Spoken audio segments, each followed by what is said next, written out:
Sir, ಮೊದಲಿಗೆ ಈಗ operation ಸಿಂಧೂರ ಆಯಿತು, ಆಪರೇಷನ್ ಕೆಲವರು ಸಾಕ್ತಾ ಇದೆ. ಈಗ ಈ ನಡುವೆ ಕೊತ್ತೂರು ಮಂಜುನಾಥ್ ಅವರ ಈ ಹೇಳಿಕೆ ಬಗ್ಗೆ ನಿಮ್ಮ ರಿಯಾಕ್ಷನ್ ಏನು ಸರ್? ಒಂದು ನಾನು ಪ್ರವಾಸದಲ್ಲಿದ್ದೀನಿ, ಕೇರಳ ಪ್ರವಾಸದಲ್ಲಿದ್ದೀನಿ. ಹಾಂ ಸರ್. ಸಂಪೂರ್ಣವಾಗಿ ನನಗೆ ಮಾಹಿತಿ ಇಲ್ಲ. ಈಗ ತಮ್ಮ ವರದಿಗಾರರು ಹೇಳಿದ ಹಾಗೆ ಒಂದು 4 ಫ್ಲೈಟ್ ಅನ್ನ ಹಾರಿಸಿ ಅದನ್ನ ಯುದ್ಧ ಅಂತ ಹೇಳಿದ್ದಾರೆ ಅನ್ನೋ ಅರ್ಥದಲ್ಲಿ ಮಾತಾಡಿದ್ದಾರೆ ಅಂತ ಹೇಳಿದ್ರು. ಹಲೋ. Yes sir. ಅಂದ್ರೆ ಬೂಟಾಟಿಕೆಗೆ 4 ಫ್ಲೈಟ್ ಹಾರಿಸಿದಾರಷ್ಟೇ, ಮತ್ತೇನು ಮಾಡಿದ್ದಾರೆ ಅನ್ನೋದಾಗಿ ಕೊತ್ತೂರು ಮಂಜುನಾಥ್ ಅವರು ಹೇಳಿದ್ದಾರೆ, ಕೇಳಿದ್ದಾರೆ ಅವರು. ಎಸ್, ಅವರು ಕೂಡ ಸಂಪರ್ಕದಲ್ಲಿದ್ದಾರೆ ಸರ್ ಮಂಜುನಾಥ್ ಅವರು. ಅಲ್ಲ, ಅವರು ಒಬ್ಬ ಯುವ ಶಾಸಕರು, ಇನ್ನು ಬಹಳಷ್ಟು ವರ್ಷ ಕರ್ನಾಟಕದಲ್ಲಿ ರಾಜಕಾರಣವನ್ನ ಮಾಡ್ತಾರೆ. ರಾಷ್ಟ್ರದ ಭದ್ರತೆಯ ವಿಷಯದಲ್ಲಿ ನಾವೆಲ್ಲರೂ ಯುವ ರಾಜಕಾರಣಿಗಳು ನಾವು ಏನು ಮಾತನಾಡ್ತವೆ ಅದನ್ನ ಯುವಕರು ಗಮನಿಸ್ತಾರೆ, ದೇಶ ಗಮನಿಸುತ್ತೆ. ಹಾಗಾಗಿ ಯುವ ರಾಜಕಾರಣಿಗಳು ತಮ್ಮ ವೈಯಕ್ತಿಕ ವಿಚಾರ ಆಸಕ್ತಿಗಳನ್ನ ಬಿಟ್ಟು ರಾಷ್ಟ್ರದ ಬಗ್ಗೆ ನಾವು ಮಾತನಾಡುವಂತಹ ಸ್ಥಿತಿಯನ್ನು ಮುಟ್ಟೋದಕ್ಕೆ ಸಾಧ್ಯ ಇಲ್ವಾ? ನಾವು ರಾಷ್ಟ್ರದ ವಿಷಯದಲ್ಲಿ ಪಕ್ಷಾತೀತವಾಗಿ ಒಟ್ಟಾಗಿ ನಿಲ್ಲುವಂಥದ್ದು, ಇದನ್ನ ಮಾಡೋದನ್ನ ಬಿಟ್ಟು ರಾಜಕಾರಣವನ್ನ ರಾಷ್ಟ್ರ ರಕ್ಷಣೆಯ ವಿಷಯದಲ್ಲಿ, ರಾಷ್ಟ್ರದ ಸಾರ್ವಭೌಮತ್ವದ ವಿಷಯದಲ್ಲಿ ನಾವು ಹುಡುಕುವಂಥದ್ದು ಎಷ್ಟು ಸರಿ ಅಂತ ಹೇಳಿ ನನಗನ್ಸುತ್ತೆ. ಹಾಗಾಗಿ ಯುವ ಶಾಸಕರು ಆಗಿರೋದ್ರಿಂದ ಇದ್ರ ಬಗ್ಗೆ ಬಹಳಷ್ಟು ಯೋಚನೆಯನ್ನ ಮಾಡಬೇಕು ಅಂತ ಹೇಳಿ ನಾನು ಹೇಳ್ತೇನೆ ಅವರಿಗೆ. ಎಸ್, ಹಾಗೆ ಕೊತ್ತೂರು ಮಂಜುನಾಥ್ ಸರ್, ಅಂದ್ರೆ ಈಗಾಗಲೇ ಕಾಂಗ್ರೆಸ್ಸಿನ ಹೈಕಮಾಂಡ್ ನಾಯಕರು ಸರ್ಕಾರ ಏನೇ ತೀರ್ಮಾನ ಮಾಡಿದ್ರು ಕೂಡ ನಾವು ಕೇಂದ್ರ ಸರ್ಕಾರ ಜೊತೆ ಇರ್ತೀವಿ ಅಂತ, ಇಂಥ ಸಂದರ್ಭದಲ್ಲಿ ನಿಮ್ಮ ಹೇಳಿಕೆ ಎಷ್ಟರ ಮಟ್ಟಿಗೆ ಸೂಕ್ತ ಸರ್? ಇಲ್ಲ ಸರ್, ನಾವೇನು ಮಾಡಬೇಡ ಅಂತ ಯಾರನ್ನೂ ಹೇಳಿಲ್ಲ. ಇವತ್ತು ನಾವು ಹೇಳ್ತೀವಿ, ನಮ್ಮ ಸರ್ಕಾರ ಏನ್ ತೀರ್ಮಾನ ಮಾಡಿಕೊಳ್ಳುತ್ತೋ, ಏನ್ ತೀರ್ಮಾನ ಮಾಡುತ್ತೋ ನಾವೆಲ್ಲ ಅದಕ್ಕೆಲ್ಲ ಬದ್ಧವಾಗಿರ್ತೀವಿ. ಅದರಲ್ಲಿ ಯಾವುದೇ ಡೌಟ್ ಇಲ್ಲ. ನಾನು ಕೇಳಿದ್ದೇ ಒಂದಾದ್ರೆ ನೀವು ಹೇಳ್ತಾ ಇರೋದೇ ಒಂದು ಹೇಳ್ತಾ ಇದ್ದೀರಾ. ನಾನು ಕೇಳಿದ್ದು ನಮ್ಮ ಊರು ಒಳಗಡೆ ಬಂದು ಒಡೆದು ಹೋದವರನ್ನ ಮೊದಲು ಅವ್ರನ್ನ ಬಂದು ಹಿಡಿದು ಎತ್ತೆ ಒಳಗಡೆ ಹಾಕದೆ ಅವ್ರಿಗೆ ಎನ್ಕ್ವೈರಿ ಮಾಡಿ ಇದು ಮಾಡಿದೆ. ಇನ್ನೊಂದು ಜಾಗದಲ್ಲಿ ನೀವು ಮಾಡ್ತಾ ಇದ್ದೀರಲ್ಲ, ಇದನ್ನು ನೋಡಿ ಸರ್ ಮೊದಲು ನಾನು ಅಂತ ಹೇಳ್ತಾ ಇದ್ದೀನಿ ನಿಮಗೆ. ನನ್ನ ಒಂದು ಅಭಿಪ್ರಾಯ ಹೇಳ್ತಾ ಇದ್ದೀನಿ ಅಷ್ಟೇ. ಇದನ್ನು ನೋಡಿ ಅವ್ರನ್ನ ಹಿಡ್ಕೊಂಡು ಬಂದು ಆ ಹೆಣ್ಮಕ್ಳ ಮುಂದೆ ನಿಲ್ಲಿಸಿ, ಆ ಹೆಣ್ಮಕ್ಳ ಕೈಯಲ್ಲಿ ಒಡಿಸಿ ಅವ್ರನ್ನ, ಅವ್ರ ಗಂಡಂದಿರು ಯಾವ ತರ ಪ್ರಾಣ ಬಿಟ್ರು ಅವ್ರ ಕಣ್ಣಾರೆ ನೋಡಿದ್ರಲ್ಲ ಅವರು. ಅದನ್ನ ನಾನು ಹೇಳ್ತಾ ಇದ್ದೀನಿ. ನೀವು ದೇಶದ ಸೆಕ್ಯೂರಿಟಿ ಬಗ್ಗೆ ಇನ್ನೊಂದ್ರ ಬಗ್ಗೆ ಅಲ್ಲವರೆಗೂ ಹೋಗ್ಬಿಟ್ಟಿದ್ದೀರಾ ನೀವು. ನಾನು ಅಲ್ಲವರೆಗೂ ಬಂದೇ ಇಲ್ಲ. ಇನ್ನ ಅಲ್ಲವರೆಗೂ ಬರ್ಬೇಕು ಅಂದ್ರೂ ನಾನು ಬಂದ್ಬೇಕಂದ್ರೆ ಕುತ್ಕೊಂಡು ಚರ್ಚೆನೆ ಮಾಡೋಣ ಇದ್ರ ಬಗ್ಗೆ ಏನೇನು ಹೆಂಗೆ ಅಂತ. ಅದಕ್ಕೂ ನಾನು ಸಿದ್ಧವಾಗಿರ್ತೀನಿ, ನಾನು ಏನು ಸಮಸ್ಯೆ ಇಲ್ಲ. ನಾನು ಹೇಳ್ತಾ ಇರೋದು ಒಂದೇ ಒಂದು, ನಾವು ಫ್ಲೈಟ್ಗೆ ಹಚ್ಚಿರ್ತೀವಿ, ಮಾಡಿದ್ದೀವಿ, ಬಂದಿದ್ದೀವಿ ಅಲ್ಲ ಸರ್. ಇಲ್ಲಿ ಒಡೆದು ಹೋದವ್ರು ಎಲ್ಲಿಗೋದ್ರು? ಇನ್ನೊಂದು ಊರಲ್ಲಿ ಎಲ್ಲೋ ಇರೋರನ್ನ ನೀವು ಹೊಡಿತಾ ಇದ್ದೀರಾ, ಉಗ್ರರನ್ನ ನೀವು ನಾಶ ಮಾಡ್ತಾ ಇದ್ದೀರಾ. ಸಂತೋಷ, ಖುಷಿ ಮಾಡಿ, ನಾವೆಲ್ಲ ಬೇಡ ಅನ್ನೋದಿಲ್ಲ. ನಮ್ಮ ಸರ್ಕಾರನು ನಾವೆಲ್ಲ ಬಂದ್ಬಿಟ್ಟು ಒಗ್ಗಟ್ಟಾಗಿ ನಾವು ಸಪೋರ್ಟ್ ಮಾಡೇ ಮಾಡ್ತೀವಿ. ಸಪೋರ್ಟ್ ಆಗಿ ಇರೋಣ ನಮ್ಮ ಭಾರತೀಯರು ಎಲ್ಲರೂ ಸೇರಿ. ಆದ್ರೆ ನಮ್ಮೂರಲ್ಲಿ ಒಡೆದು ಹೋಗೋದವ್ರನ್ನ ಬಿಟ್ಬಿಟ್ಟಿದ್ದೀರಲ್ಲ ನೀವು. ಅದನ್ನ ನಾನು ಕೇಳ್ತಾ ಇರೋದು, ಅದು ತಪ್ಪಾರ ಮಾತಾಡೋದು? Yes sir. ಪಿ ರಾಜು ಅವರೇ ಸರ್, ನೀವು ಕೇಳಿಸ್ಕೊಂಡ್ರಲ್ಲ, ಏನು ಹೇಳ್ತೀರಾ ಸರ್? ಈಗಾಗಲೇ ಆಪರೇಷನ್ಸ್ ಆಗ್ತಾ ಇದೆ, ಏನು ಹೇಳ್ತೀರಾ ಕೊತ್ತೂರು ಮಂಜುನಾಥ್ ಅವರ ಮಾತಿಗೆ? ಇಲ್ಲ, ಕೊತ್ತೂರು ಮಂಜುನಾಥ್ ಅವರ ಮಾತಿನಲ್ಲಿ ಅವ್ರದ್ದೇನಿದೆ, ಆಯ್ತು ಯುದ್ಧ ಆಯ್ತು, ಬಟ್ ಈ ಉಗ್ರಗಾಮಿಗಳು ಇಲ್ಲಿ ಹೆಣ್ಮಕ್ಳನ್ನ, ಅಮಾಯಕರು ಅವ್ರ ಮುಂದೆನೆ ಹತ್ಯೆ ಮಾಡಿದವರು, ಅವರನ್ನ ಕೊಲ್ಲೋದ್ರಲ್ಲಿ ನೀವು ಇನ್ನೂ ಗುರಿ ಮುಟ್ಟಿಲ್ಲ, ಅದನ್ನು ಮುಟ್ಟಬೇಕು ಅನ್ನುವಂಥದ್ದು ಅವರ ಕಾಳಜಿ ಇದೆ ಅಂತ ಅನ್ಕೊಂಡೆ ನಾನು. ಹೌದು, ಅವ್ರು ಮಾತಾಡೋದ್ರಿಂದ ಸರಿ. ಮಂಜುನಾಥ್ ಸರ್, ನೀವು ಹೇಳೋದು ಸರಿ ಇದೆ. ಬಟ್ ಉಗ್ರಗಾಮಿಗಳಿಗೆ ಲಕ್ಷ ರಸ್ತೆಗಳಲ್ಲಿ ಯಾವ ಒಂದು ರಸ್ತೆಯಲ್ಲಿ ಓಡಿದ್ರೆ ಅವರನ್ನ ಹಿಡಿಲೇಬೇಕು. ಆದ್ರೆ ಅದರ ಜೊತೆಗೆ ಒಂದು ಸಂದೇಶವನ್ನ, ಅಂದ್ರೆ ಉಗ್ರಗಾಮಿ ಅಲ್ಲಿ ಒಬ್ಬ ವ್ಯಕ್ತಿ ಆಗಿರ್ತಾನೆ, ಅದರ ಹಿಂದೆ ಒಂದು ವ್ಯವಸ್ಥೆ ಕೆಲಸ ಮಾಡ್ತಾ ಇರತ್ತೆ. ಒಬ್ಬ ವ್ಯಕ್ತಿಯನ್ನ ತಯಾರು ಮಾಡುವಂತಹ ವ್ಯವಸ್ಥೆಯನ್ನು ಹೊಡೆದು ಹಾಕ್ಬೇಕು, ಅದರ ಜೊತೆಗೆ ಆ ವ್ಯಕ್ತಿಯನ್ನು ಹೊಡೆದು ಹಾಕ್ಬೇಕು. ಅದರಲ್ಲಿ ಎರಡು ಮಾತಿಲ್ಲ.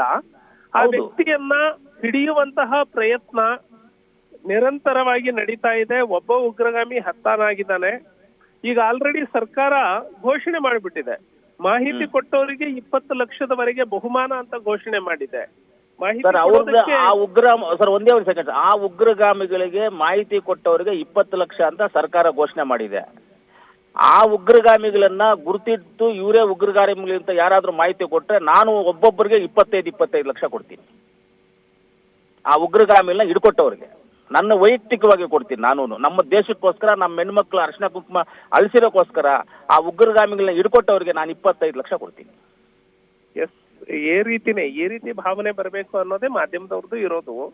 ಆದ್ರೆ Yes, sir. ಇಲ್ಲಿ ಸರ್ಕಾರ ಮಾಡಿದ್ದನ್ನ ನೀವು ಅಭಿನಂದಿಸ್ಬೇಕು ಮಂಜುನಾಥ್ ಸರ್. ಏನಂದ್ರೆ ಒಂದು ವ್ಯವಸ್ಥೆ ಏನು ಹುಟ್ಟು ಹಾಕಿರತ್ತೆ, ಈ 4 ಜನ ಉಗ್ರಗಾಮಿಗಳನ್ನ ಹುಟ್ಟು ಹಾಕುವಂತಹ ಒಂದು ಟ್ರೈನಿಂಗ್ ಕ್ಯಾಂಪ್ಗಳು ಏನಿರ್ತವೆ, ಆ ಬೇರನ್ನ ನೀವು ಎಲ್ಲಿವರೆಗೆ ಕಿತ್ತು ಹಾಕೋದಿಲ್ಲ. ನೀವು ಬರೇ ಸೂಪರ್ಫಿಷಿಯಲ್ ಆಗಿ ಅವ್ರನ್ನಷ್ಟೇ ಹಿಡಿದು ಕೊಂದ್ರೆ ಇಂಥವ್ರು 1000 ಜನನ ಮತ್ತೆ ಹುಡ್ತಾರೆ. ಹಾಗಾಗಿ ನಾವೆಲ್ಲರೂ ಒಂದಾಗಿ ಆ ನೆಲೆಗಳನ್ನ, ಉಗ್ರಗಾಮಿಗಳನ್ನ ಸೃಷ್ಟಿ ಮಾಡುವಂತಹ ನೆಲೆಗಳನ್ನ ನಾಶ ಮಾಡಿದ್ದು ಇದೆಯಲ್ಲ, ಇದು ಬಹಳ ದೊಡ್ಡ ಸಾಧನೆ. LOCಯನ್ನ ಕ್ರಾಸ್ ಮಾಡ್ಲಾರ್ದೆ LOC ಇಂದ 500 ಕಿಲೋಮೀಟರ್ ದೂರದಲ್ಲಿ ಇರುವಂತಹ ನೆಲೆಗಳನ್ನು ನಾಶ ಮಾಡ್ಲಿಕ್ಕೆ ಈ ಭಾರತ ಹೋಗಿ ಮುಟ್ಟಿದೆಯಲ್ಲ, ನಮ್ಮ ರಕ್ಷಣಾ ವ್ಯವಸ್ಥೆ ಹೋಗಿ ಮುಟ್ಟಿದೆಯಲ್ಲ, ಅದಕ್ಕೆ ನಾವೆಲ್ಲರೂ ಹೆಮ್ಮೆ ಪಡಬೇಕು. ಇವತ್ತು ಭಾರತ ಜಗತ್ತು. ರಾಜೀವ್ ಸರ್, ಓಕೆ, ನೀವು ಹೇಳಿದ್ದು 100% ಕರೆಕ್ಟು. ನಿಮ್ಮ ಬಗ್ಗೆನೂ ನನಗೆ ಗೊತ್ತಿದೆ. ನಾವಿಬ್ಬರು ಒಂದೇ ಪಕ್ಕ ಚೇರಲ್ಲಿ ಕೂರ್ತಾ ಇದ್ದವರು, ಕರೆಕ್ಟಾ ಸರ್? ಹೇಳಿ. ಹೌದು. ನಾನು ಇವತ್ತು ಒಳಗಡೆ ಹೋಗಿ ಹೊಡೆದಿರೋದು 500 ಕಿಲೋಮೀಟರ್ ಹೋಗಿರೋದು, 300 ಕಿಲೋಮೀಟರ್ ಹೋಗಿರೋದು, ಅದಕ್ಕೆ ಯಾವುದಕ್ಕೂ ನಾವು ವಿರೋಧಿಗಳಲ್ಲ. ಉಗ್ರಗಾಮಿಗಳನ್ನ ಬೇರೆ ಸಮೇತ ತೆಗಿಬೇಕು ಅಂತ ನೀವ್ ಹೇಳಿದ್ದಕ್ಕೆ ನಮ್ದು ಸಹಮತ ಇದೆ, ನಮ್ದು ಬೆಂಬಲ ಇದೆ. ನಾವು ನಿಮ್ ಜೊತೆಗಿದ್ದೀವಿ. ನಾವು ಇಂಥದಕ್ಕೆ ಹಿಂದ್ಗಡೆ ಹೋಗೋರಲ್ಲ. ನನ್ನ ಪ್ರಶ್ನೆ ಅದೇ ಅಲ್ಲ, ನೀವೇ ಉಗ್ರಗಾಮಿಗಳು ಬೇರೆ ಸಮೇತ ಕೀಳ್ಬೇಕು ಅನ್ನೋದು ನಿಜ. ಅದನ್ನ ಮಾಡ್ಬೇಕು ನಮ್ಮ ಭಾರತೀಯರು. ನಮ್ಮ ಭಾರತ ದೇಶದ ಆರ್ಮಿ ಬಂದ್ಬಿಟ್ಟು ಈಸಿ ಆದಂತ ಆರ್ಮಿ ಅಲ್ಲ. ನಮ್ಮವ್ರು ಮನ್ಸು ಮಾಡಿದ್ರೆ, ನಮ್ಮ ಆರ್ಮಿ ಮನ್ಸು ಮಾಡಿದ್ರೆ 1 hour 2 hour ಎಲ್ಲ ಮುಗಿಸ್ಬಿಡ್ತಾರೆ ಅವರು. ಅಷ್ಟು ಶಕ್ತಿ ನಮ್ಮ ಆರ್ಮಿಗಿದೆ, ಅಷ್ಟು ಶಕ್ತಿವಂತರಿದ್ದಾರೆ ನಮ್ಮವರು. ನನಗಿದ್ಯಾವುದು ನನಗೆ ಮನಸ್ಸು ಬೇಜಾರಾಗಿಲ್ಲ. ಆ ಹೆಣ್ಣು ಮಕ್ಕಳಿಗೆ ಇಷ್ಟು ಮುಂದೆ ಸುಟ್ಟವ್ರನ್ನ ಇನ್ನ ಹಿಡ್ದಿಲ್ವಲ್ಲ. ಅದು ನಮ್ಮೂರೊಳಗಡೆ ಬಂದು ಹೋಗಿರೋರನ್ನ ಬೇರೆ ಊರಲ್ಲಿ ಹೋಗಿ ಹೊಡೆಯೋದು, ನೀವು ಉಗ್ರಗಾಮಿಗಳು ಬೇರೆ ಸಮೇತ ತೆಗಿ ಅನ್ನೋದು ಎಲ್ಲ ಓಕೆ, ಒಳ್ಳೇದೇ ಸರ್, ನೀವು ಹೇಳ್ತಾರೆ ಕರೆಕ್ಟ್, ಅದಾಗಲೇಬೇಕು. ನಾವು ಅದಕ್ಕೂ ವಿರೋಧಿಗಳಲ್ಲ. ಆದ್ರೆ ಇಲ್ಲಿ ಬಂದು ಹೊಡೆದೋದ್ರಲ್ಲ ಸರ್, ಮನಸ್ಸಿಗೆ ಎಷ್ಟು ನೋವಾಗುತ್ತೆ. ರಾಜೀವ್ ಸರ್, ನೀವೇ ಹೇಳಿ ಸರ್, ನೀವು ಒಂದು ಅಧಿಕಾರಿ ಆಗಿದ್ದವರು, ನಿಮ್ಮ ಎಷ್ಟೋ ಇಂಥದನ್ನ ನೋಡಿರ್ತೀರಾ, ಚಿಕ್ಕಪುಟ್ಟ ಲೋಕಲ್ ಅಲ್ಲಿ ಆಗಿರುವಂತದನ್ನ. ನಿಮ್ಮ ಮನಸ್ಸಿಗೆ ನೀವೇ ಹೇಳಿ ಸರ್. ಜನ ಪಬ್ಲಿಕ್ ಮಾತಾಡೋದನ್ನ ನಾನು ಮಾತಾಡ್ತಾ ಇದ್ದೀನಿ, ಇದು ನಾನು ಮಾತಾಡ್ತಾ ಇರೋದಲ್ಲ, ಪಬ್ಲಿಕ್ ಕೇಳ್ತಾ ಇರೋದು. ಇದನ್ನ ಎಲ್ಲಾದ್ರೂ ಕುತ್ಕೊಂಡಾಗ ನಿಂತ್ಕೊಂಡಾಗ ನಮಗೆ ಪಬ್ಲಿಕ್ ಕೇಳೋದು. ಅದನ್ನ ಹೇಳಿದಾಗ ನಾವೇನು ಆನ್ಸರ್ ಮಾಡ್ತೀವಿ, ಏನೋ ಮಾಡ್ತಾ ಇದಾರಪ್ಪ ಸೆಂಟ್ರಲ್ ಗೌರ್ಮೆಂಟ್ ಅವರು, ಆರ್ಮಿ ಅವರು ಮಾಡ್ತಾ ಇದ್ದಾರೆ, ಏನೋ ಮಾಡ್ತಾ ಇದ್ದಾರೆ ಅಂತ ಹೇಳ್ಬೇಕಷ್ಟೇ. ನಾವು ಬೇರೆ ಏನು ಹೇಳಂಗೇ ಇಲ್ಲ ನಾವು. ಕರೆಕ್ಟಾ ಸರ್? ಇಲ್ಲ ಮಂಜುನಾಥ್ ಸರ್, ಎಕ್ಸಾಕ್ಟ್ ನೀವು ಹೇಳಿದ್ದು ನಾನು ಒಪ್ಕೊಳ್ತೇನೆ. ನಾನು ಯೂನಿಫಾರ್ಮ್ ಸರ್ವಿಸ್ ಅಲ್ಲಿ ಕೆಲಸ ಮಾಡಿ ಬಂದಿರೋನು. Yes sir. ಒಂದು ಅಪರಾಧಿಯನ್ನ ಪತ್ತೆ ಹಚ್ಚುವಂಥದ್ದು, ಅಪರಾಧಿಯನ್ನ ಟ್ರೇಸ್ ಮಾಡುವಂಥದ್ದು ಎಷ್ಟು ಕ್ಲಿಷ್ಟಕರ ಅನ್ನುವಂಥದ್ದು ನಾನು ಟ್ರೈನಿಂಗ್ ಅಲ್ಲಿ ಅನುಭವಿಸಿದ್ದೀನಿ. ಇದರ ಮಧ್ಯದಲ್ಲಿಯೂ ಕೂಡ ಭಾರತದ ಸೈನ್ಯ ಕೆಲಸ ಮಾಡಿದ್ದಿದೆಯಲ್ಲ, ಕೆಲಸ ಮಾಡಿದ್ದು ಒಂದು ಸಂದೇಶ. ಆನಂತರದಲ್ಲಿ ಇಲ್ಲಿ ಮಂಜುನಾಥ್ ಸರ್, ನಾವೆಲ್ಲರೂ ಭಾರತೀಯರಾಗಿ ನಾವು ಗಮನಿಸಬೇಕಾಗಿರೋದು ಅಂದ್ರೆ 3 ಅಂಶಗಳು. ಒಂದು, ಭಯೋತ್ಪಾದನೆಯನ್ನ ಯುದ್ಧ ಅಂತ ಹೇಳಿ ಘೋಷಣೆ ಮಾಡಿದ್ದು. ಯುದ್ಧ ಅಂತ ಹೇಳಿ ಕನ್ಸಿಡರ್ ಮಾಡ್ತೀವಿ ಅಂತ ಹೇಳಿದಾಗ ಇನ್ನು ಯಾವನಿಗೆ ಒಂದು ಸಣ್ಣ ಬಾಂಬ್ ಹಾಕೋ ಧೈರ್ಯ ಬರುತ್ತೆ ನಾವು ಯೋಚನೆ ಮಾಡಬಹುದು. ಇದನ್ನ ಹಿಂದೆ ಯಾವ ತೀರ್ಮಾನಗಳು ಆಗಿರ್ಲಿಲ್ಲ. ಇದನ್ನ ನಾವು ಒಬ್ಬ ಭಾರತೀಯ ನಾಗರಿಕರಾಗಿ ಅಭಿನಂದಿಸೋಣ. ಎರಡನೇದು, ಇಂಡಸ್ ಟ್ರೀಟಿಯನ್ನ ಅಬೇಯನ್ಸ್ ಅಲ್ಲಿ ಇಟ್ಟಿರುವಂತದ್ದು. ಮೂರನೇದು, ನರೇಂದ್ರ ಮೋದಿ ಅವರು LOCಯನ್ನ, ಇದು POKಯನ್ನ ಲೋಕಲ್ ಇಶ್ಯೂ ತಂದ್ಬಿಟ್ರು. ಇದನ್ನ ನಾವು ಗಮನಿಸಬೇಕು. ವಿಶ್ವಸಂಸ್ಥೆಯ ಮುಂದೆ ಇತ್ತಲ್ಲ ಸಮಸ್ಯೆ, ಅದನ್ನ ಇನ್ನು ಏನೇ ಇದ್ರು ಭಾರತ ಪಾಕಿಸ್ತಾನ ಮಾತನಾಡತ್ತೆ ಅಂದ್ರೆ ಅದು POK ಬಗ್ಗೆ ಮಾತನಾಡತ್ತೆ, ಉಗ್ರಗಾಮಿ ಬಗ್ಗೆ ಮಾತನಾಡತ್ತೆ ಅಂದ್ರಲ್ಲ, ಈಗ ಲೋಕಲ್ ಇಶ್ಯೂ ಆಗೋಯ್ತು.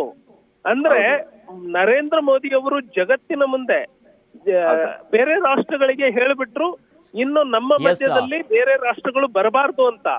ಹಾಗಾಗಿ ಇದು ಎಷ್ಟು ದೊಡ್ಡ ವಿಕ್ಟರಿ ಅನ್ನೋದನ್ನ ನಾವು ಗೌರವಿಸಬೇಕು ಅಲ್ವಾ ಮಂಜುನಾಥ್ ಸರ್?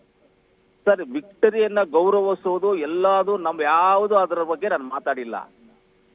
ಅದೆಲ್ಲ ಒಳ್ಳೇದೇ ಮಾಡಿರೋದು, ತುಂಬಾ ನಾವು ಅಕ್ಸೆಪ್ಟ್ ಮಾಡ್ತೀವಿ. ಇಲ್ಲಿ ಬಂದು ಹೋದವ್ರನ್ನ ಬಿಟ್ಬಿಟ್ಟವ್ರಲ್ಲ ಅನ್ನೋದೇ ನಮಗ್ ಬಾಧೆ.